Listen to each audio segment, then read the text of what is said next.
하나님의 아들 예수 그리스도의 복음의 시작이라. 선지자 이사야의 글에 보라, 내가 내 사자를 내 앞에 보내노니 그가 내 길을 준비하리라. 광야에 외치는 자의 소리가 있어 이르되 너희는 주의 길을 준비하라. 그의 오실 길을 곧게 하라. 기록된 것과 같이 세례 요한이 광야에 이르러 죄 사함을 받게 하는 회개의 세례를 전파하니 온 유대 지방과 예루살렘 사람이 다 나아가 자기 죄를 자복하고 요단강에서 그에게 세례를 받더라. 요한은 낙타털 옷을 입고 허리에 가죽띠를 띠고 메뚜기와 석청을 먹더라. 그가 전파하여 이르되 나보다 능력 많으시니가 내 뒤에 오시나니 나는 굽혀 그의 신발끈을 풀기도 감당하지 못하겠노라. 나는 너희에게 물로 세례를 베풀었거니와 그는 너희에게 성령으로 세례를 베푸시리라. 그때 예수께서 갈릴리 나사렛으로부터 와서 요단강에서 요한에게 세례를 받으시고 곧 물에서 올라오실세. 하늘이 갈라짐과 성령이 비둘기같이 자기에게 내려오심을 보시더니 하늘로부터 소리가 나길 너는 내 사랑하는 아들이라. 내가 너를 기뻐하노라. 오늘부터 마가복음을 보게 됩니다. 마가복음은 1장 1절에서 하나님의 아들 예수 그리스도의 복음의 시작이다 라고 선포를 하면서 시작합니다. 복음이라는 것은 다른 말로 기쁜 소식이죠. 마가는 하나님의 아들 예수 그리스도가 우리의 기쁜 소식이다 라고 선포를 하고 있는 것입니다. 여러분에게 기쁜 소식은 무엇입니까? 저는 교회 부흥, 가족들의 건강, 이런 것이 제가 듣고 싶은 기쁜 소식인 것 같습니다. 어떤 사람에게는 승진, 누구에게는 취업이나 결혼, 이와 같은 것들이 기다리고 있던 기쁜 소식일 것입니다. 사실 우리가 기다리는 기쁜 소식은 결국 내가 높아지고 인정받는 것이죠. 하지만 마가는 예수 그리스도야말로 우리의 진정한 기쁜 소식이다 라고 말을 하고 있는 것입니다. 그런데 사실 복음이 모든 사람에게 기쁜 소식이 되는 것은 아닙니다. 복음은 억눌렸던 자에게는 자유를 선포하지만 반대로 억누르던 자에게는 회개를 요청하기 때문입니다. 하지만 궁극적으로는 둘 다 구원으로 초대하는 것이기 때문에 모두에게 복음은 기쁜 소식이 될 수 있죠. 마가는 1장 1절부터 진정한 기쁜 소식이 되시는 예수님을 말하고 있는 건데요. 저와 여러분에게도 이 예수님이 진정한 기쁜 소식이 될 수 있길 바랍니다. 오늘 본문에서 마가는 광야에서 회개의 세례를 베푸는 세례 요한을 먼저 소개합니다. 3절에 보면 그는 주님이 오실 길을 예비하는 자라고 하는데요. 세례 요한이 사람들에게 회개를 선포하며 마음밭을 준비시키고 있는 것 같습니다. 그가 회개의 세례를 전하자 사람들이 자복하고 세례를 받기 시작합니다. 하지만 세례 요한의 역할은 바로 여기까지였습니다. 세례 요한도 이것을 잘 알았던 것 같습니다. 나보다 더 능력 많으신 이가 내 뒤에 오신다 라고 하면서 자신은 그의 신발끈을 풀기도 감당하지 못한다라고 고백을 하죠. 세례 요한의 이 고백이 우리의 고백이 되어야 합니다.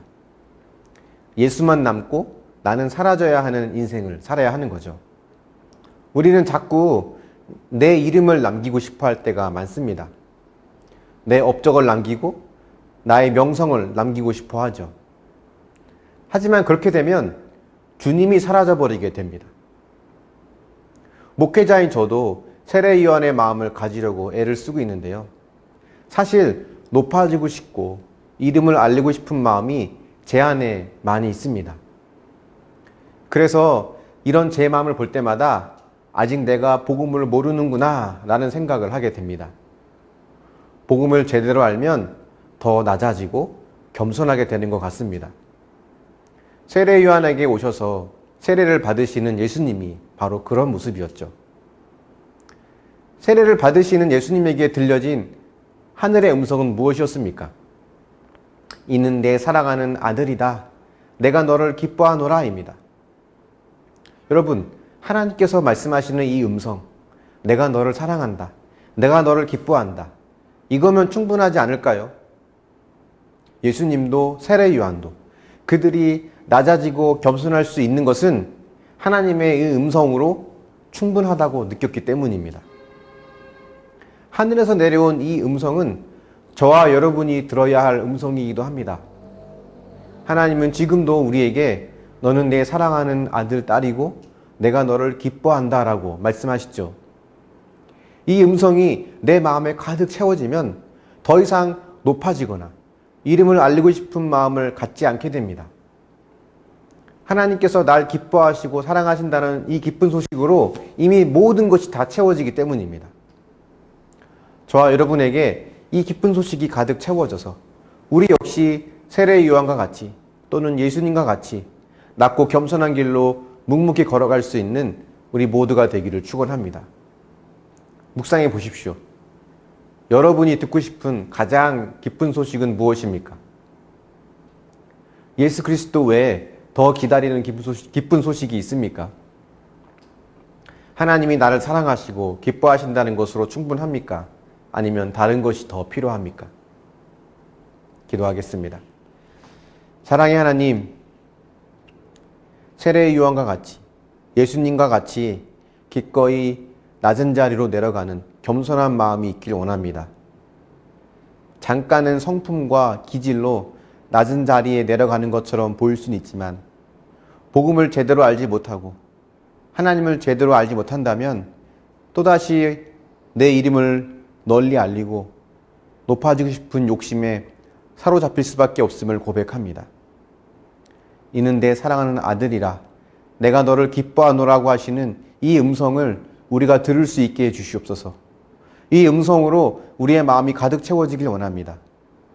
그리하여 해서 이것으로 모든 것이 다 채워지므로 더 이상 하나님 외에는 바라는 것이 없고 예수 그리스도로가 하는 복된 소식, 기쁜 소식 외에는 더 사모하는 것이 없는 그러한 믿음으로 살아갈 수 있도록 인도하여 주시옵소서. 예수님 외에 다른 것으로 기쁜 소식을 삼았다면 주님 우리를 불쌍히 여겨주시고 세상의 것에 마음을 빼앗기지 않고 하나님 한 분으로 충분한 믿음의 고백으로 살아갈 수 있도록 인도하여 주시옵소서. 감사드리며 예수님의 이름으로 기도합니다. 아멘.